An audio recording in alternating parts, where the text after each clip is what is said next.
Thalassaemia prevention, ये thalassaemia की बीमारी होने मत दो। कुछ कंट्रीज़ हैं जिन्होंने कंपलसरी कर दिया, जैसे साइप्रस एक कंट्री यूरोप में, उन्होंने बोला है कि हर किसी को अपना टेस्ट कराना है कि वो थैलेसीमिया कैरियर है कि नहीं है। और ऐसी स्थिति में जब 2 थैलेसीमिया कैरियर शादी करते हैं तो या तो वो शादी ना करें, पर ऐसा तो मुश्किल है, पर वो शादी करते हैं तो प्रेगनेंसी में तीसरे महीने में हम टेस्ट कर सकते हैं माँ के पेट में कि बच्चे को थैलेसीमिया मेजर बीमारी है कि नहीं है। अगर है तो उसे अबॉर्ट किया जा सकता है, और नहीं है तो उसे रख सकते हैं। 25% चांस है कि उनको ऐसा बच्चा पैदा हो सकता है कि जिसको थैलेसीमिया मेजर हो, 75% चांस है कि उनका बच्चा हेल्दी होगा।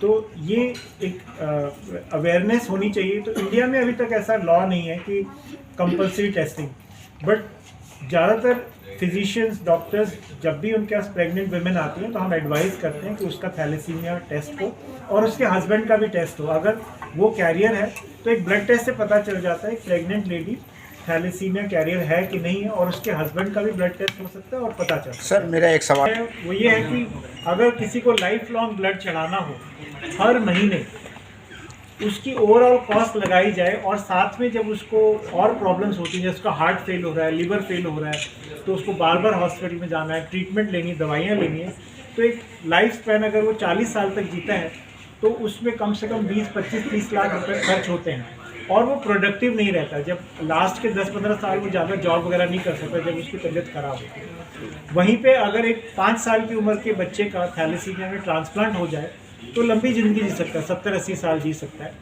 और उसको ब्लड नहीं चढ़ेगा, वो प्रोडक्टिव रहेगा, वो जॉब करेगा, पैसे कमाएगा, कंट्री की इकोनॉमी में कंट्रीब्यूट करेगा। तो जो ट्रांसप्लांट में 10 लाख रुपए खर्च हुए उससे कहीं ज़्यादा वो कमा के दे देगा इस देश को, और कंट्री के लिए भला होगा। तो बोन मैरो ट्रांसप्लांट एक परमानेंट इलाज है, जितने ज़्यादा बच्चों का वो हो सके तो बहुत अच्छा रहेगा, और कम उम्र में, क्योंकि उसमें तब वो सेफ है, कॉम्प्लिकेशंस कम है। सर मेरा एक देखो, मैं बड़ों का कैंसर स्पेशलिस्ट नहीं हूँ, बट आमतौर पे बड़े लोगों में जो कैंसर होता है, अगर किसी का वजन कम हो रहा है, कोई पहले हेल्दी था और 10-12 किलो वजन कम हो गया, तो उसको अपने टेस्ट कराने चाहिए कि उसको कैंसर तो नहीं है। सर मेरा कहीं पे भी कोई भी गांठ महसूस हो तो चेकअप कराना चाहिए कि क्या कैंसर की गांठ तो नहीं है। खांसी में ब्लड आना, बलगम में खून आना लंग कैंसर का शोबा हो सकता है। जो ब्रेस्ट कैंसर होता है, ब्रेस्ट एग्जामिनेशन करना चाहिए, अगर वहाँ पे कहीं कोई गांठ है तो डॉक्टर के पास जाकर चेकअप कराना चाहिए।